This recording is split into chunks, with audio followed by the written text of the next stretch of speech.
하나님 말씀은 열왕기상 10장 14절에서 22절까지입니다. 우리 같이 한 목소리로 함께 읽겠습니다. 솔로몬의 세입금의 무게가 금 666달란트요. 그 외에 또 상인들과 무역하는 객상과 아라비아의 모든 왕들과 나라의 고관들에게서도 가져온지라. 솔로몬 왕이 쳐서 들인 금으로 큰 방패 200개를 만들었으니 매 방패에 든 금이 600세겔이며 또 쳐서 들인 금으로 작은 방패 300개를 만들었으니 매 방패에 든 금이 3만회라. 왕이 이것들을 레바논 나무 궁에 두었더라. 왕이 또 상하로 큰 보좌를 만들고 정금으로 입혔으니 그 보좌에는 6층계가 있고 보좌 뒤에 둥근 머리가 있고 앉는 자리 양쪽에는 그려 있고 팔걸이 곁에는 사자가 하나씩 서 있으며 또 12사자가 있어 그 6층계 좌우편에 서 있으니 어느 나라에도 이같이 만든 것이 없었더라. 솔로몬 왕이 마시는 그릇은 다 금이요 레바논 나무궁의 그릇들도 다 정금이라. 은기물이 없으니 솔로몬 시대에 은을 귀히 여기지 아니함은 왕이 바다에 다시스 배들을 두어 히람의 배와 함께 있게 하고 그 다시스 배로 3년에 한 번씩 금과 은과 상아와 원숭이와 공작을 실어 왔음이더라. 아멘. 솔로몬의 사치가 얼마나 크게 달했는지 보여주고 있는 장면입니다. 그래서 솔로몬의 세입금의 1년 세수가 금 666 달란트에 이르른다.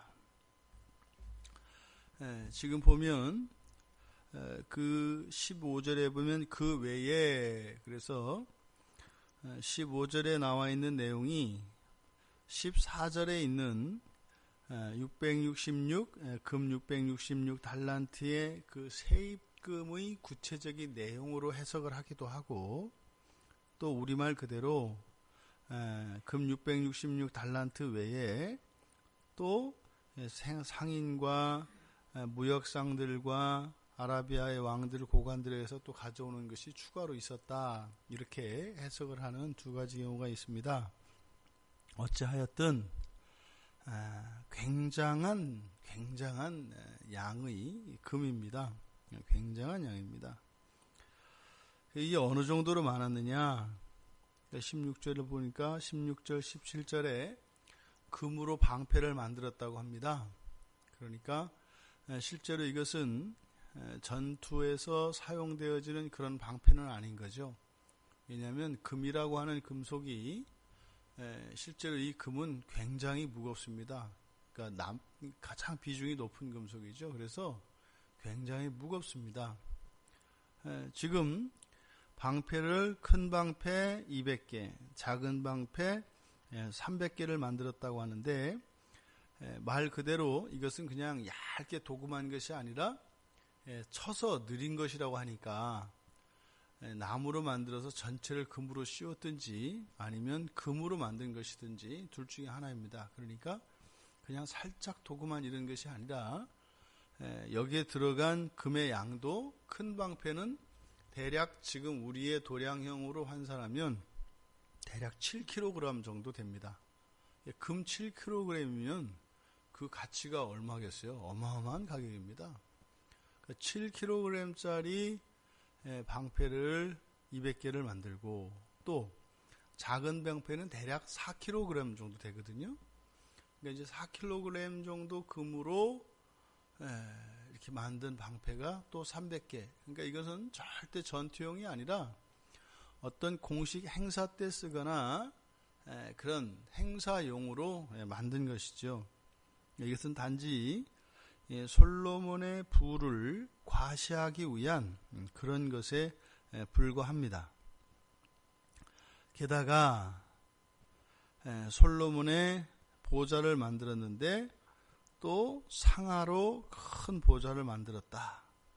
그리고 거기에다가 정금을 입혔다. 그리고 그 보좌에는 6층계가 있고, 그러니까 이렇게 6계단 층계 위에 보좌가 있는 거죠. 보좌 뒤에 둥근 머리가 있고, 이때 둥근 머리는 소머리를 말합니다. 소머리. 그래서 보좌 뒤에는 소머리가 이렇게 있습니다. 그러니까 이스라엘이 항상 여호와 하나님 다음으로 이들이 좋아했던 게 소 형상입니다. 소. 그래서 이 솔로몬의 그 보좌 뒤에도 그 소머리가 이렇게 있었습니다.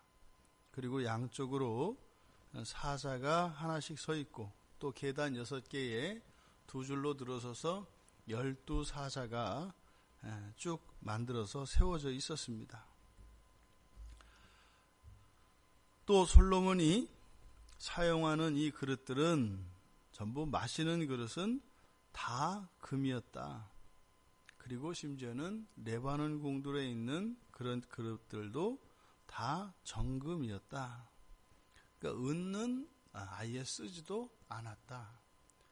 지금 이 솔로몬이 얼마나 사치한 삶을 살았는지 우리들에게 보여주고 있습니다. 지금 층계와 보좌 좌우에 세워놓은 이 사자도 뭐 12이니까 그 숫자를 12, 그래서 12지파를 뭐 뜻한다. 뭐 이렇게 이제 뭐 비유적으로 해석을 하기도 합니다만, 그렇게 보좌에다가 사자를 이렇게 형상으로 만들어서 한 것은 다른 나라 어디에도 없었다. 그러니까 특별히 만든 겁니다. 물론 이 사자는 유다지파를 상징하는 그런 동물이기는 합니다만, 분명히 이것은 솔로몬이 자신을 과시하기 위한 그런 허세로밖에 보여지지 않습니다. 왜냐하면 이 본문 자체가 지금 솔로몬의 이렇게 지나친 부와 그리고 부에 대해서 너무 과시하는 이런 지금 내용이 계속되어지고 있기 때문에, 지금 여기에서 열왕기 저자가 기록한 이 내용들은 그렇게 무슨 민족을 대표하거나 이렇게 해석되어지기는 어려운 그런 문맥입니다. 또 여기서 우리가 눈에 딱 들어오는 게 또 1년 세수가 666 해서 666이 딱 들어오잖아요. 그래서 이거를 또 너무도 지나치게 비유로 이렇게 풀어낼 것은 없습니다만, 근데 실제로 이 660이라고 하는 이 숫자가 성경에서 4번밖에 쓰이지 않습니다. 그래서 2번이 지금 여기하고, 그러니까 솔로몬에 관련해서 역대하에 한 번, 여기 열왕기상에 한 번, 그리고 또 에스라 2장에서 한 번 쓰이고, 또 요한계시록에서 이제 그렇게 한 번 쓰입니다. 그래서 요한계시록 13장에서 나오는 666, 그것은 사람의 숫자라고 이야기하잖아요. 근데 그 사람이 누구냐면 요한계시록 13장에서 나오는 그 사람은 적그리스도입니다. 적그리스도. 적그리스도가 사람을 막 살려요. 그러니까 예수님이 그 기적을 일으켜서 죽은 자들을 살리고 막 병들었던 자를 막 고치잖아요. 그래서 예수님이 하셨던 그 사역을 똑같이 흉내냅니다. 그 적그리스도가. 그러니까 사람들이 어떻게 해요? 그 적그리스도를 예수님처럼, 이렇게 하나님처럼 이제 섬기게 됩니다. 근데 그가 그 사람의 숫자가 666 이렇게 나타냅니다. 근데 어쨌든 여기서 솔로몬에서 나오는 666 이것을 비유적으로 풀 수는 없다. 왜냐하면 지금 여기서 기록하고 있는 것은 역사적 사실을 기록하고 있는 것이기 때문에, 마찬가지로 그 사자 12마리도 그래서 뭐 12지파를 상징한다느니, 그래서 이 666이 요한계시록에서 이야기하는 그것과 어떻게 연결 지으려고 하는 시도, 이런 것들은 맞지가 않습니다. 왜요? 이거는 뭐 환상도 아니고 어떤 뭐 운문이나 비유문학이 아니라 이것은 역사적 사실들에 대한 기록이기 때문에 이런 것을 그렇게 비유로 풀 수는 없습니다. 여기서 지금 나타내고자 하는 내용은 그거입니다. 솔로몬은 엄청 금이 많았고, 그것을 가지고 굉장히 사치한 삶을 살았으며 매우 허세를 부리는 그런 삶을 살았다. 그러면서도 22절 이하에 보니까 이렇게 다시스는 이제 지중해입니다. 그죠? 그래서 지중해 쪽으로도 그렇고 홍해 쪽으로도 그렇고 굉장히 이 무역을 활발하게 잘했습니다.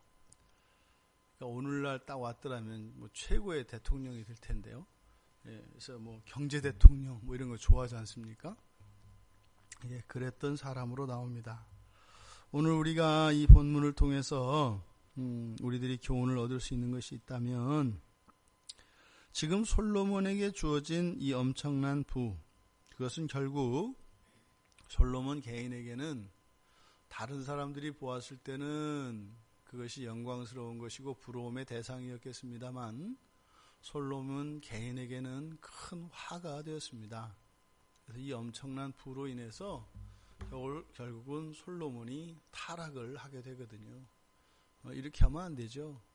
이미 20년 동안 그 백성들로부터 부역과 온갖 세금들을 다 끌어들여서 성전과 왕궁을 짓느라 어찌 보면 백성들의 고열을 짰던 사람입니다. 그러면 이렇게 해서 국부를 많이 들였다면 어떻게 해야 되겠어요? 국민들에게 나눠줘야 되겠죠.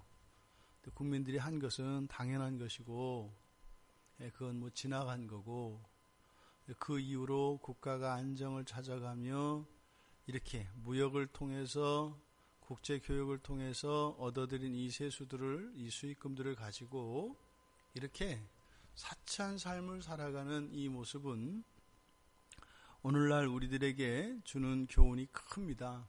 그래서 이 재물이 많은 재물이 들어오는 것 이것이 우리가 이기기 어려운 그런 유혹입니다. 그래서 정말 우리가 늘 하나님이 주실 많은 복들에 대한 그리고 이런 많은 재물들에 대한 준비가 철저히 되어 있어야 합니다. 가끔 교회들에서도 이제 그런 게 보여집니다. 너무나 짧은 기간에 엄청나게 이제 교회가 성장하는 교회들이 있습니다. 예외적으로 10년을 못 버팁니다. 10년을. 그 전에 분명히 문제가 생깁니다. 그러니까 이 세상적으로 보여지는 이런 성공, 이런 것들은 우리가 영적으로 또 신앙적으로 또 도덕적으로 인격적으로 준비가 되어 있지 않은 상태에서 그런 것이 주어졌을 때 그것이 우리에게 오히려 화가 되는 그런 역사적 교훈이 있습니다. 솔로몬이 누렸던 이런 사치, 이것은 바르지 않습니다. 오히려 우리에게 이런 부가 없는 게 감사한 거죠. 그죠? 이런 게 여러분들한테 주어졌다면 솔로몬보다 낫지 않았을 가능성이 많습니다. 그래서 기꺼이 그것을 감사할 수는 없겠습니다만 그렇게 부자 안 삼아 주셔서 감사합니다. 이렇게까지는 안 되겠지만 우리가 이 재물과 관련해서 교훈을 가져야 될 것, 재물뿐만 아니라 우리의 삶 속에 형통케 하시고 또 다른 사람들이 가지지 못한 것 그리고 더 많은 것들을 주셨을 때 그것들이 우리에게 죄의 도구로 죄의 수단으로 사용될 수 있다라는 겁니다. 다른 사람들보다 더 나은 무엇은 항상 죄의 도구로 쓰임받을 수 있다라고 하는 것입니다.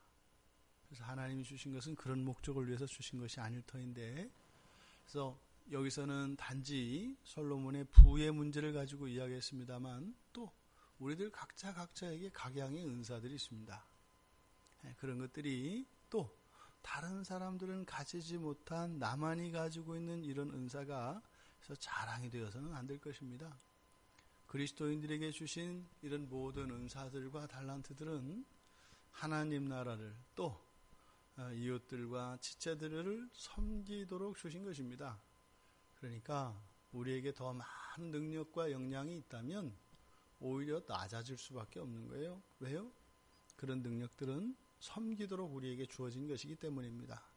만약에 솔로몬에게 주셨던 이 하나님의 엄청난 부가 그렇게 백성들을 섬기는 일에 사용되어졌더라면 정반대의 결과가 있었을 것입니다. 우리가 솔로몬만큼의 그런 엄청난 무엇을 가지고 있지는 않을지 몰라도 분명 우리들에게는 하나님이 주시는 특별한 그런 달란트들이 있습니다. 그것을 가지고 우리가 정말 주님께서 주님의 모든 것으로 우리를 섬기셨던 것처럼 우리들도 우리에게 주신 그 특별한 은사들을 가지고 그렇게 이웃과 세상을 섬기며 살아갈 수 있다면 솔로몬이 갔던 그 망하는 길로 가는 것이 아니라 그리스도께서 가셨던 살리는 길로 우리가 살아갈 수 있을 것입니다. 이 한날 그렇게 살아가시며 그런 보람을 누리시며 주님의 마음을 공감할 수 있게 되기를 바랍니다. 우리들에게 주신 그것으로 이웃을 섬기며 주님의 그 기쁨에 참여하시는 한날이 되시기를 주님의 이름으로 축원합니다. 하나님